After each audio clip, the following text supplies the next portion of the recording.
Hello दोस्त, good morning. मैं आपका दोस्त सागर हाजिर हूँ आपके सामने फिर से एक इकोनॉमिक्स के सेकेंड वीडियो के साथ। दोस्तों, कल का जो इकोनॉमिक्स का वीडियो डाला था वो बेसिक वीडियो था और उसमें मैं कुछ भारत के महत्वपूर्ण संस्थाओं के बारे में चर्चा किया था, जैसे आरबीआई, सीजीआई और भी जैसे कुछ इम्पोर्टेंट सीएसओ, एसएनए, जो भी महत्वपूर्ण संस्थाएं थी उन बैंकों के बारे में वीडियो बना के रहा था। आज का जो वीडियो रहेगा दोस्तों, ये कुछ इम्पोर्टेंट टर्मोलॉजी से वीडियो रहेगा, जिसमें जीडीपी क्या है, जीएनपी क्या है, रिवर्स रेपो रेट क्या है, रेपो रेट क्या है, कैश रिजर्व रेपो रेट क्या है, इन्फ्लेशन क्या है, इन सभी टॉपिकों का वीडियो मैं आज इस इकोनॉमिक्स के लेक्चर में बताऊंगा। चलिए दोस्तों, समय को ना गवाते हुए आगे बढ़ते हैं। दोस्तों, आज का जो हमारा टॉपिक रहेगा दोस्तों, उसका नाम रहेगा इन्फ्लेशन। क्या नाम रहेगा दोस्तों? इन्फ्लेशन। इन्फ्लेशन को हिंदी में कहते हैं स्फीति। क्या कहते हैं? स्फीति। तो दोस्तों, इन्फ्लेशन एक प्रोसेस का नाम है। इन्फ्लेशन क्या है? एक प्रोसेस या प्रक्रिया का नाम है, जिसमें दो चीजें मुख्यतः होती है। पहला चीज कि कीमतों में लगातार वृद्धि होती है। क्या होती है? कीमतों में लगातार वृद्धि और मूल्यों का बढ़ना और मुद्रा के भाव में कम हो जाना। इसमें दोस्तों क्या होती है, किसी भी वस्तु का जो प्राइस होता है, क्या हो जाता है दोस्तों? प्राइस होता है वो बढ़ते जाता है और वस्तुओं का जो मूल्य होता है, जो क्या होता है, जो मनी होता है, वो जो क्या होता है, मुद्रा का जो भाव होता है वो घटते जाता है। इसी प्रोसेस को क्या कहते हैं दोस्तों? हम इन्फ्लेशन कहते हैं। तो किसी वस्तुओं की कीमत में वृद्धि और मुद्रा के भाव का कम होना दोस्तों में क्या कहलाता है? इन्फ्लेशन कहलाता है। दोस्तों, यहाँ देख सकते हैं कि मूल्य में क्या हो रहा है दोस्तों? वृद्धि हो रही है। कीमत में क्या हो रही है? वृद्धि हो रही है। और आय में कम वृद्धि हो रही है, तो आय घटते जाएगा और मूल्य बढ़ते जाएगा। तो हम लोग क्या कर देंगे दोस्तों? एक दिन सामान खरीदना क्या कर देंगे? बंद कर देंगे, क्योंकि जब पैसा ही नहीं रहेगा, आय में वृद्धि ही नहीं होगी, कमी होती जाएगी, तो हम सामान कहाँ से खरीदेंगे? तो यही प्रोसेस जो क्या कहलाता है दोस्तों? इन्फ्लेशन कहलाता है। क्या कहलाता है? इन्फ्लेशन। बात करते हैं भारत में स्थिति या भारत में इन्फ्लेशन कब आया है। तो जो इन्फ्लेशन की गणना होती है सीपीआई करती है। क्या करती है दोस्तों? सीपीआई के आधार पर होती है, जो क्या करती है, सीएसओ की एक डिपार्टमेंट है। आप इसे फर्स्ट वाले वीडियो में जाकर देख सकते हैं। तो भारत में जो इन्फ्लेशन आया है वो दो बार आया है दोस्तों, मुख्यतः तो दो पंचवर्षीय योजना में। एक पहली पंचवर्षीय योजना में आया है और दूसरी पंचवर्षीय योजना, आठवीं छठी सॉरी दोस्तों, छठी पंचवर्षीय योजना में आया है। पहली पंचवर्षीय योजना में जो रेट था वो कितना था? 3.2%। और छठी पंचवर्षीय योजना कितना रेट था? 8.2। और 2004 में कितना था दोस्तों? 14.6% रेट से था। और जो दो तीन महत्वपूर्ण बार इन्फ्लेशन आया है दोस्तों, 1962 के चीन आक्रमण में, 1965 से पाकिस्तान से जो युद्ध हुआ था, 1971 में जो क्या हुआ था दोस्तों? पाक से युद्ध हुआ था। इस तरह जो तीन बार के जो युद्ध हुए उसमें भी क्या हुआ है दोस्तों? स्फीतियाँ आई हैं। और बात करते हैं जो स्फीति में क्या होता है, जो वैल्यू ऑफ जो मनी होता है, जो वैल्यू ऑफ जो क्या होता है, जो मनी होता है, वो डायरेक्शनली और प्रोपोर्शनल प्राइस की होता है। यदि प्राइस को घटाते जाएंगे, प्राइस को घटाते जाएंगे, तो वैल्यू ऑफ मनी क्या होते जाएगा दोस्तों? बढ़ते जाएगा। और प्राइस को बढ़ाते जाएंगे तो वैल्यू ऑफ मनी क्या होते जाएगा दोस्तों? घटते जाएगा। अब बात करते हैं स्फीति के सामान्य कारण। किन कारणों से स्फीति आता है? तो स्फीति के समान कारण निम्नलिखित है। पहला, सरकारी व्यय में वृद्धि। सरकारी व्यय में वृद्धि। जब सरकार अपने व्यय में बहुत ज्यादा खर्च करने लगी तो पैसे की क्या हो जाएगी दोस्तों? कमी हो जाएगी। जब पैसे की कमी होगी तो सामान वस्तुओं की कीमत क्या होती जाएगी? बढ़ती जाएगी। तो इस तरह से भी क्या आ सकता है दोस्तों? स्फीति आ सकता है। अगला है अंतःवर्ती और पूंजी वस्तु के क्षेत्र में विनियोग। अंतःवर्ती और जो भी पूंजी वस्तु के क्षेत्र में यदि ज्यादा विनियोग करने लगे तो उसके कारण भी क्या हो जाता है दोस्तों? इन्फ्लेशन आ जाता है। अगला दोस्तों क्या है? काले धन का कार्यभार। काले धन का, यदि देश में काला धन बढ़ते जाए, काला धन बढ़ते जाए, तो इसके कारण भी क्या होता है दोस्तों? इन्फ्लेशन आ जाता है। उसका अगला इंपॉर्टेंट पॉइंट है घाटे का बजट। जो सरकार जो बजट तैयार करती है, अगर वो बजट है वो घाटे में चला जाता है, तो इस तरह से भी क्या आ जाता है दोस्तों? इन्फ्लेशन आ जाता है। अगला इंपॉर्टेंट है आय में वृद्धि। आय में भी बहुत ज्यादा वृद्धि हो जाए तो वस्तुओं का मूल्य क्या हो जाएगा, बढ़ते जाएगा। ज्यादा पैसा, हमारे पास चारों तरफ पैसा ही पैसा हो जाएगा तो वस्तुओं का कीमत क्या होते जाएगा दोस्तों, बढ़ते जाएगा। और इस तरह हमारे मुद्रा का भाव क्या हो जाएगा, कम हो जाएगा। तो इस तरह से आय में बहुत ज्यादा वृद्धि भी क्या होता है दोस्तों, इन्फ्लेशन को जन्म दे देता है।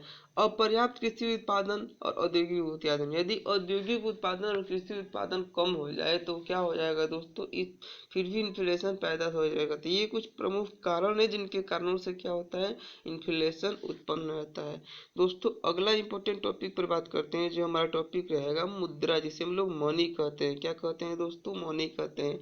तो प्रकृति के आधार पर जो बंटवारा किया गया, और ये बंटवारा किसने किया है, किन्स ने किया है, किसने किया है, किन्स ने किया है। तो अकॉर्डिंग टू नेचर या प्रकृति के आधार पर मुद्रा दो प्रकार की होती है। और नेचर मतलब जो मनी का नेचर होता है, मनी के नेचर के आधार पर मुद्रा जो कि या मनी कितने प्रकार की होती है दोस्तों, वो दो प्रकार की होती है।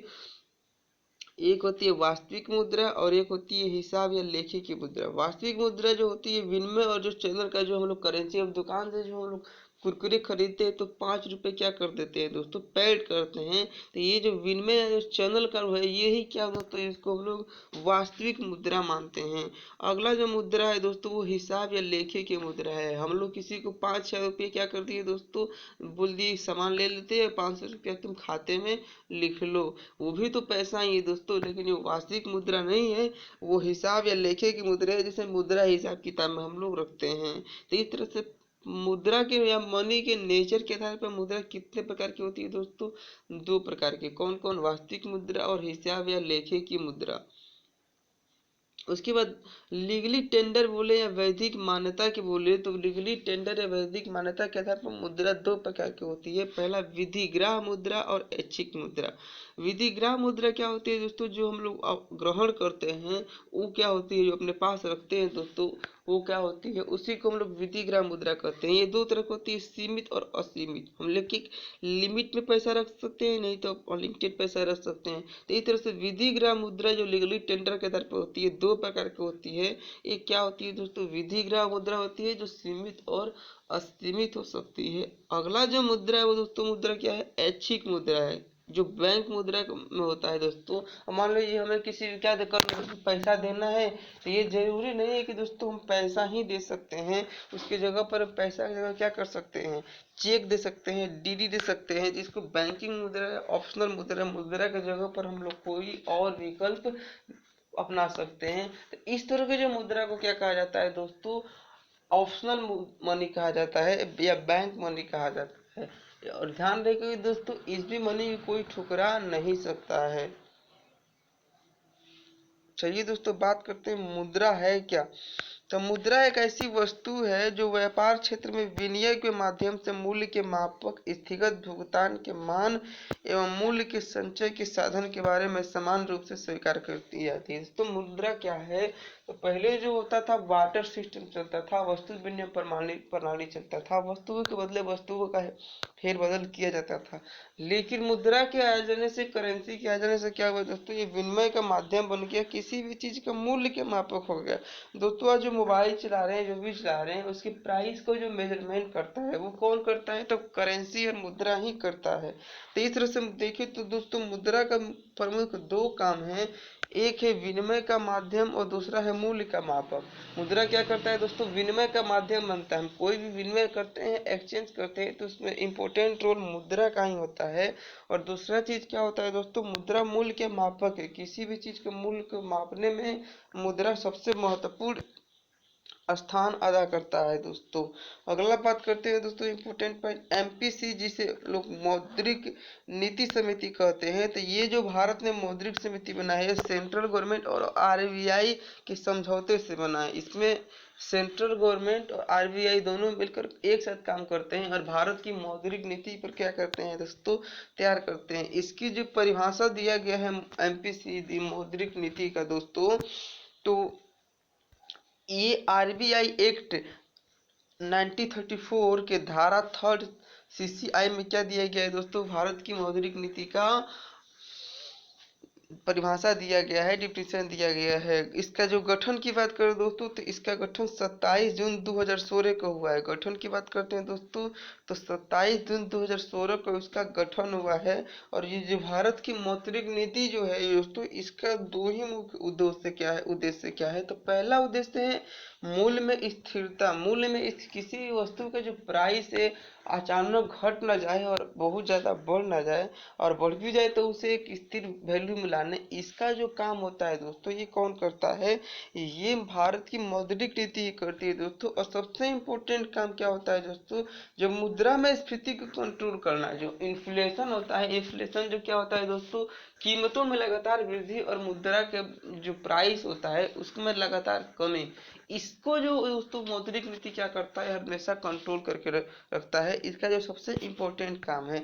और इसकी जो घोषणा होती है, मौद्रिक नीति अपना जो घोषणा करता है हर साल में 6 बार होता है, यानी 6 बार मतलब प्रत्येक 2 महीना पर यह क्या करता है दोस्तों, अपना घोषणा करता है। और इसकी जो घोषणा होती है बहुमत के आधार पर होती है। और इसके कुल सदस्य कितने होते हैं दोस्तों? 3 होते हैं, 3 आंतरिक सदस्य और 3 बाह्य सदस्य। अब बात करते हैं दोस्तों, यहाँ से आएगा कुछ इंपोर्टेंट टर्मिनोलॉजी कि मौद्रिक नीति के किसी भी चीज को करने के लिए कुछ ना कुछ टूल्स की जरूरत पड़ती है दोस्तों। तो मौद्रिक नीति के टूल कितने हैं? मौद्रिक नीति की जो बात करें, जो उपकरण की बात करें या टूल की बात करें, तो इसके कुछ इंपॉर्टेंट टूल है। तो पहला जो मेजरमेंट टूल है और एक ऑप्शनल टूल है, जो चयनात्मक जो हम चुन कर सकते हैं, और एक है मात्रात्मक मेजरमेंटी टूल। तो ज़्यादा इम्पोर्टेंट है दोस्तों मौद्रिक नीति को पेश करने के लिए, रिपोर्ट कराने के लिए। तो इसका जो मेजरमेंट टूल है वो क्या है दोस्तों? Repo rate, reverse repo rate, current repo rate, statutory liquid repo rate, bank rate, इस तरह के जो इम्पोर्टेंट कुछ टर्मिनोलॉजी हैं, इनके सहारे जो क्या है आरबीआई और जो सेंट्रल गवर्नमेंट में इनके मौद्रिक नीति को अपना पेश करते हैं। तो चलिए दोस्तों बात करते हैं अपने कुछ इम्पोर्टेंट टर्मिनोलॉजी को। तो रेपो रेट क्या चीज़ है दोस्तों? तो रेपो रेट एक प्रकार का क्या होता है दोस्तों? कर होता है। जो क्या करता है आरबीआई जो होता है दोस्तों, यही रेपो, ये जो किसी बैंकों को जब देता है, तो जिस पैसों पर जो भी बैंक आरबीआई में रजिस्टर्ड हैं, तो आरबीआई क्या करता है दोस्तों, अपने संबंधित बैंकों को एक अल्पकाल के लिए, छोटे समय के लिए कर देता है। क्या देता है दोस्तों? कर देता है। तो ये जो आरबीआई अपने बैंकों को दोस्तों जिस रेट से कर देगा, यही रेट क्या कहलाएगा दोस्तों? रेपो रेट कहलाएगा। क्या कहलाएगा दोस्तों? रेपो रेट कहलाता है। आरबीआई जब किसी बैंक को कर देता है, तो जिस रेट से कर देता है दोस्तों, वो रेट क्या कहलाता है? रेपो रेट कहलाता है। अगला दोस्तों कर की बात करते हैं, तो reverse repo rate. Triple R का मतलब क्या होता है दोस्तों? तो जब कोई संबंधित बैंक है, जब उसके पास दोस्तों अत्यधिक पैसा हो जाएगा, क्या हो जाएगा दोस्तों? अत्यधिक पैसा हो जाएगा, तो वो अपना पैसा क्या करता है दोस्तों? आरबीआई में ले आके जमा करता है। आरबीआई में क्या करता है दोस्तों? ले आकर जमा करता है। तो ये जो जिस सब रेट से पैसा जमा करता है, तो ब्याज तो इसको भी मिलेगा दोस्तों। तो इसके ब्याज को क्या कहते हैं? रिवर्स रेपो रेट कहते हैं, यानी ट्रिपल आर कहते हैं। अब इसमें दोस्तों दो बातें सामने आती हैं कि जब आरबीआई किसी बैंक को कर देता है, तो उसका रेट क्या कहलाता है? रिवर्स रेपो रेट कहलाता है दोस्तों। क्या कहलाता है? जब आरबीआई किसी बैंक को कर देता है, तो उसका रेट क्या कहलाता है? रेपो रेट कहलाता है दोस्तों। और जब संबंधित बैंक आरबीआई को कर देते हैं, तो उनका रेट क्या कहलाता है दोस्तों? रिवर्स रेपो रेट कहलाता है। तो दोस्तों एक बात ध्यान से सुनिएगा, आरबीआई किसी बैंक के पास चल के तो गया नहीं है कि तुम हमारा पैसा लो। उसके पास बैंक खुद जाते हैं, तो वो क्या करता है? ब्याज देता है, और वो ब्याज क्या कहलाता है दोस्तों? रेपो रेट कहलाता है। लेकिन जो कमर्शियल बैंक होते हैं, जो संबंधित बैंक होते हैं, वो आरबीआई के पास खुद चल के जाते हैं, और उनकी मजबूरी होती है कि हमारा पैसा आप रख लीजिए। तो इस कारण से जो क्या होता है दोस्तों, वैल्यू आरबीआई का ही होता है। तो आरबीआई का जो रेट होता है रिवर्स रेपो रेट होता है, वो रिवर्स रेपो रेट से क्या होता है दोस्तों? ज्यादा होता है, क्योंकि आरबीआई तो किसी के पास जाता नहीं है कर देने के लिए, तो आरबीआई की वैल्यू ज्यादा रहती है। तो इसीलिए वो रेपो रेट के दोस्तों क्या होगा? रिवर्स रेपो रेट से बहुत ज्यादा होता है। इस तरह से ध्यान रखेंगे दोस्तों। अब बात करते हैं दोस्तों कैश रिवर्स रेशियो क्या होता है, CRR। तो जमा का वो भाग जो बैंकों को RBI में बनाए रखने पड़ता है। दोस्तों जैसे हम लोग मान लीजिए, इसको ऐसे समझिए कि हम लोग एक किसी कॉमर्शियल बैंक में एक ओपन अकाउंट खोलते हैं, तो बैंक क्या कर देता है दोस्तों, एक कैश रिजर्व रेशियो फिक्स कर देता है कि आपको इतना मिनिमम बैलेंस बना के रखना है, आपको इतना मिनिमम बैलेंस बनाकर रखना है। तो वैसे ही जिन बैंकों का RBI में रजिस्टर्ड होते हैं या खाता होते हैं, तो उनमें एक फिक्स अमाउंट को बनाए रखना होता है, वरना उनका वो बैंक से क्या हो जाएगा दोस्तों, निश्चित बाहर निकल जाएंगे, उनकी जो अकाउंट से रजिस्ट्रेशन होगा बंद हो जाएगा। तो हर कमर्शियल बैंक को RBI में कुछ कुछ जमा का एक फिक्स भाग बनाए रखना होता है। उसी भाग को क्या कहते हैं दोस्तों, कैश रिजर्व रेशियो कहते हैं। क्या कहते हैं दोस्तों, कैश रिजर्व रेशियो कहते हैं। बात करते हैं दोस्तों वैधानिक तरलता, उनका स्टैट्यूटरी लिक्विड रेशियो क्या कहलाता है दोस्तों। तो जमा राशि कुछ अनुपात केंद्रीय सरकार या राज्य सरकारी प्रतिभूतियों में निवेश। जो लोग बैंक क्या करते हैं दोस्तों, जो जमा राशि होता है उसमें कुछ केंद्रीय सरकार या सरकार की प्रतिभूतियों में निवेश करते हैं, तो इसको हम लोग क्या कहते हैं दोस्तों, वैधानिक तरलता अनुपात या सैचुरेटेड लिक्विड रेशियो कहते हैं। अब ये जो जमा राशि होती है वो कितने तरह से हो सकती है दोस्तों, तो ये जो सरकारी प्रतिभूतियां बॉन्ड पर हो सकती है, एक दस्तावेज बनवा कर हो सकती है, नगद पैसा दे सकते हैं, सोना उसके रूप में दे सकते हैं, या गैर अनुमोदित रूप में भी हम क्या कर सकते हैं, दे सकते हैं। अब बात करा जाता है जो एक इम्पोर्टेंट और टर्म की जिसको हम लोग बैंक रेट कहते हैं, इसका जो वैल्यू पहले बहुत होता था, लेकिन अब नया रेट क्या कारण से इसका वैल्यू खत्म हो गया है। तो यह पहले एक डायरेक्शन के रूप में कार्य करता था, मार्केट इंटरेस्ट के रूप में, जैसे मार्केट में कितना पैसा के, लेकिन आज इसके कोई वैल्यू नहीं है दोस्तों। चलिए बात करते हैं हम यहाँ से एक इम्पोर्टेंट टॉपिक नेशनल इनकम की।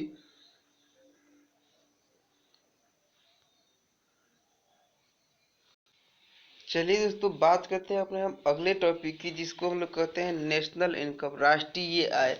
तो एक साल में जो भारत का जो टोटल कुल राष्ट्रीय आय होता है दोस्तों, देश में कुल उत्पादित वस्तुओं का मूल्य होता है, उसे क्या कहते हैं हम लोग दोस्तों, नेशनल इनकम भी कहते हैं, या दोस्तों राष्ट्रीय आय कहते हैं। दोस्तों इस राष्ट्रीय आय का जो सबसे पहले गणना किसने किया था, तो दादा भाई नौरोजी, दादा भाई नौरोजी ने एक पुस्तक लिखा था। वो पुस्तक का नाम क्या था, the poverty and un British rule in India, the poverty and un British rule in India. इसी पुस्तक में उन्होंने क्या किया था, सबसे पहले भारतीय राष्ट्रीय आय की गणना को प्रस्तुत किया था। लेकिन जो राष्ट्रीय आय का सबसे पहले वैज्ञानिक अध्ययन, जो एक साइंटिफिक वे में कोई अध्ययन किया था, तो वो कौन था दोस्तों, VKRP राव। VKRP राव ने ही क्या किया था दोस्तों, पब्लिश तो दादा भाई नौरोजी ने सबसे पहले किया था, लेकिन एक साइंटिफिक वे में स्टडी या अध्ययन किसने किया था, VKRP राव ने किया था दोस्तों। अगला बात करते हैं दोस्तों कुछ इंपॉर्टेंट टॉपिकों की हम, कि 1949 में राष्ट्रीय आय की गणना करने के लिए एक आय नियोजन समिति का गठन किया गया, जो किसके आधार पर किया गया दोस्तों, PC महालनोबिस की अध्यक्षता में किया गया। 1949 में क्या गया कि हर साल भारत की राष्ट्रीय आय की गणना हो, इसके लिए राष्ट्रीय आय नियोजन समिति का गठन किया गया, और ये किसकी अध्यक्षता में किया गया, PC महालनोबिस की अध्यक्षता में किया गया दोस्तों। इस तरह से राष्ट्रीय आय की जो गणना होती है वो दो चीजों को बेसिस पे होती है। वो किसने चीजों की, एक चालू मूल्य और एक कांस्टेंट मूल्य, यानी स्थिर मूल्य। जो स्थिर मूल्य को जो होता है दोस्तों 11 और 12 के बेस पे निकाला जाता है, और करेंट प्राइस को भी ध्यान में रखते हुए क्या किया जाता है, राष्ट्रीय आय की गणना किया जाता है। और राष्ट्रीय आय की गणना कौन करता है दोस्तों, जो हमारे इम्पोर्टेंट संस्था है CSO, इसकी गणना, इसकी समिति के बारे में सब चर्चा हम कल कर चुके थे। जो सेंट्रल स्टैटिक ऑर्गेनाइजेशन होता है दोस्तों, केंद्रीय सांख्यिकी संस्थान जो होता है, यही क्या करता है दोस्तों, हर साल राष्ट्रीय आय की गणना करता है। और इसकी जो स्थापना हुई थी दोस्तों 2 मई 1952 को हुई थी। कब हुई थी दोस्तों, 2 मई 1952 की हुई थी CSO की स्थापना। और यही हर साल क्या करता है दोस्तों, राष्ट्रीय आय की गणना करता है दोस्तों। अब हम बात कर लेते हैं GNP क्या है और GDP क्या है, जो इम्पोर्टेंट टॉपिक है दोस्तों। तो जीएनपी दोस्तों क्या होता है, जीएनपी का फुल होता है ग्रॉस नेशनल प्रोडक्ट, सकल जो उत्पाद होता है दोस्तों। तो ये क्या हो जाता है, जीडीपी को सबसे पहले जानते हैं दोस्तों। जीडीपी क्या होता है, तो जीडीपी का फुल फॉर्म होता है ग्रॉस डोमेस्टिक प्रोडक्ट। हमारे कंट्री में साल भर में दोस्तों जो जितना वस्तु एवं सेवाओं का उत्पादन होता है, इसका जो मनी प्राइस होता है दोस्तों क्या कहलाता है, जीडीपी कहलाता है। जिसमें विदेशी वस्तुएं देशी वस्तुएं सबको शामिल कर दिया जाता है। और बाद में दोस्तों क्या कर दिया जाता है, इसमें जीडीपी में जब ये विदेशों से प्राप्त शुद्ध आय का, जो मान लीजिए जो कंपनियां आई गई उनसे हमारा जो एक्स माइनस एम जो भी आय निर्यात है, जो निकालने के बाद से जो शुद्ध आय बचता है, उसको जब हम अपने जीडीपी में ऐड कर देते हैं तो हमारा क्या मिलता है दोस्तों, जीएनपी मिलता है। क्या मिलता है दोस्तों, जीएनपी मिलता है। देख जीएनपी का फॉर्मूला हम तैयार कर सकते हैं क्या, तो GDP P plus X minus M. और एक्स माइनस एम क्या है ये दोस्तों, ये एक डिफरेंस है या फिक्स वैल्यू है जो विदेशों से प्राप्त शुद्ध आय क्या होता है दोस्तों। तो इस तरह से हम जीडीपी और जीएनपी में अंतर देख लिए। अब बात करते हैं दोस्तों प्रति व्यक्ति आय क्या है दोस्तों। तो प्रति व्यक्ति आय पर कैपिटल इनकम जो होता है, जब कुल राष्ट्रीय आय में, इसको दोस्तों क्या होता है एनएनएफसी कोफिशिएंट इससे ज्यादा नहीं, इसका मतलब क्या होता है दोस्तों, कुल राष्ट्रीय आय। जब कुल राष्ट्रीय आय में देश की कुल जनसंख्या से भाग दे दिया जाता है, जब कुल राष्ट्रीय आय में दोस्तों देश की कुल जनसंख्या से भाग दे दिया जाता है, तो जो हमारा जो एक रेशियो निकलता है, वही रेशियो क्या कहलाता है दोस्तों, प्रति व्यक्ति आय कहलाता है दोस्तों। आर्थिक वृद्धि, जब जीडीपी ग्रोथ करता है दोस्तों, जब क्या होता है, जब जीडीपी ग्रोथ करता है तो इसे हम लोग आर्थिक वृद्धि कहते हैं। क्या कहते हैं दोस्तों, आर्थिक वृद्धि कहते हैं। और जब पर कैपिटल इनकम इंक्रीज करता है दोस्तों तो क्या कहते हैं, आर्थिक विकास कहते हैं। दोनों ध्यान रखिएगा दोस्तों, इकोनॉमिक्स में वृद्धि एवं विकास में बहुत अंतर है। तो जब जीडीपी ग्रोथ करेगा दोस्तों तो उसे हम क्या मानेंगे, आर्थिक वृद्धि। और जब प्रति व्यक्ति आय या पर कैपिटल इनकम ग्रोथ करेगा तो उसे हम लोग क्या मानेंगे दोस्तों, आर्थिक विकास मानेंगे। अब बात करते हैं दोस्तों अर्थव्यवस्था का विभाजन या इकोनॉमिक्स को क्लासिफिकेशन। तो दोस्तों अर्थव्यवस्था को मुख्यतः 3 क्षेत्रों में बांटा जाता है। पहला क्षेत्र प्राथमिक क्षेत्र, दूसरा द्वितीय क्षेत्र, तीसरा तृतीय क्षेत्र। प्राइमरी क्षेत्र को प्राइमरी सेक्टर, द्वितीय क्षेत्र को सेकेंडरी सेक्टर और तृतीय क्षेत्र को टर्शियरी सेक्टर कहा जाता है। जो प्राथमिक क्षेत्र होता है दोस्तों वो कृषि के अंतर्गत आता है, द्वितीय क्षेत्र उद्योगों के अंतर्गत आते हैं और तृतीय क्षेत्र सेवा के अंतर्गत आते हैं।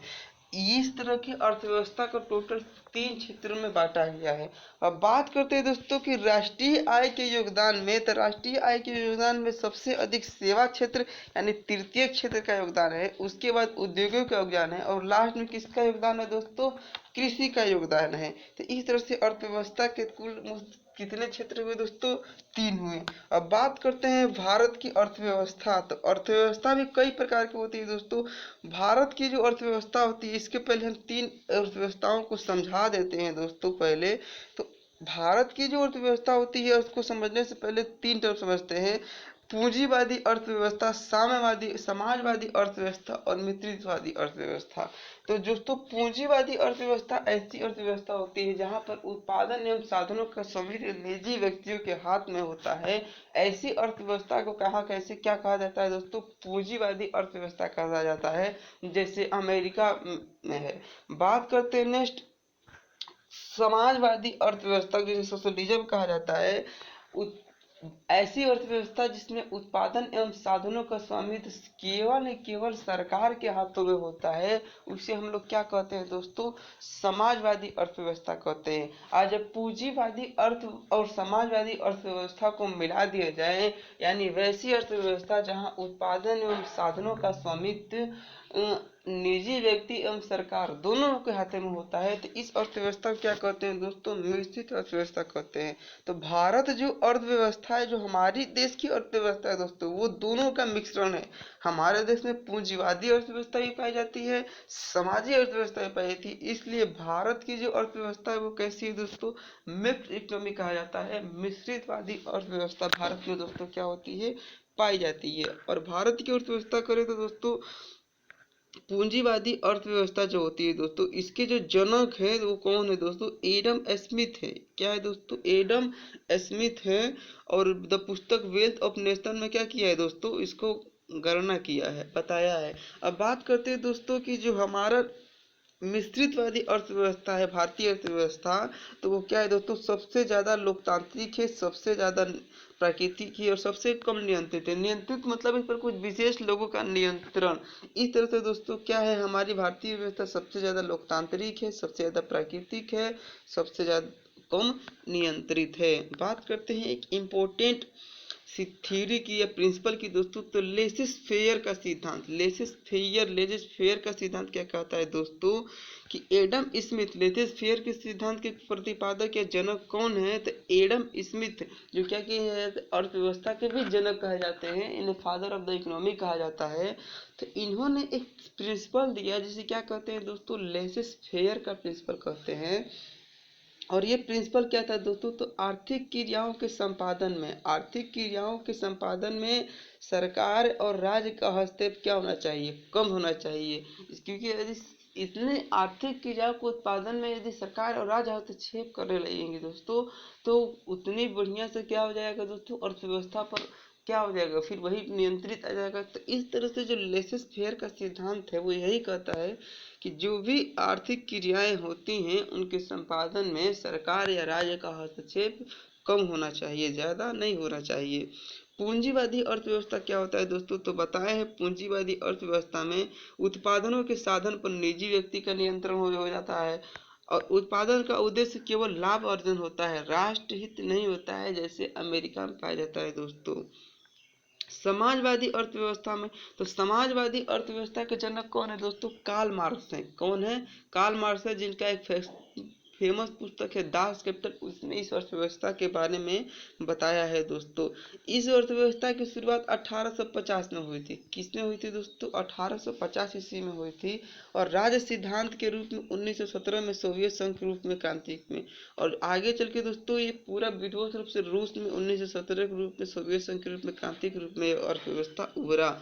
इसमें क्या होता है दोस्तों? उत्पादन के साधनों पर सार्वजनिक नियंत्रण होता है। उसमें हर लोग एक समान होते हैं, क्योंकि उत्पादन को पूरा कंट्रोलिंग सरकार करती है, कोई अमीर गरीब नहीं होता है। और उत्पादन का उद्देश्य जन कल्याण होता है। क्या होता है दोस्तों? जन कल्याण। और जबकि पूंजीवादी उद्देश्य में क्या होता है दोस्तों? पूंजीवादी अर्थव्यवस्था में उत्पादन का उद्देश्य केवल लाभ अर्जन होता है और उत्पादन के साधनों पर निजी व्यक्तियों का नियंत्रण होता है। जबकि समाजवादी में क्या होता है दोस्तों? उत्पादन के साधनों पर सार्वजनिक नियंत्रण होता है।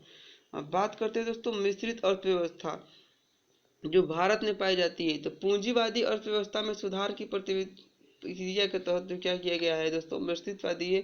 इसमें जो पूंजीवादी अर्थव्यवस्था और समाजवादी अर्थव्यवस्था दोनों के गुण पाए जाते हैं दोस्तों, ये पहले ही हम चर्चा कर चुके हैं। अब बात करते हैं कुछ इंपोर्टेंट, जो 1929 में जो विश्व स्तर की मंदी आई थी, जो 1919 में क्या हुआ दोस्तों? जो विश्व स्तर की मंदी आई थी, पूंजीवादी बुरी तरह फंसे, जिसमें पूंजीवादी अर्थव्यवस्था था इसमें बुरी तरह से फंस चुके थे, क्योंकि इसमें निजी व्यक्तियों के हाथों में क्या हुआ था? धन हो गया था, बाकी लोग बहुत ही ज्यादा गरीबी हो गए थे।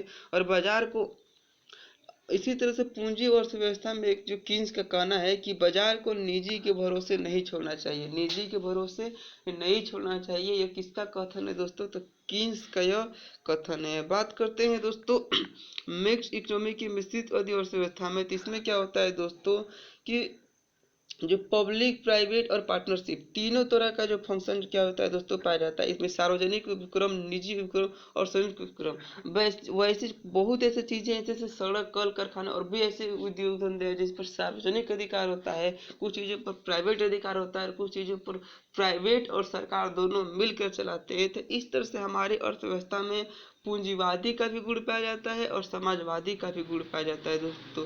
चलिए दोस्तों, आज के लिए इतना ही। कल से हम लोग औद्योगिक नीति पर बात करेंगे। गुड बाय दोस्तों, पढ़ते रहिए और भी कोई भी टॉपिक है तो उसको जरूर कमेंट में या अपनी राय दीजिए। बाय दोस्तों।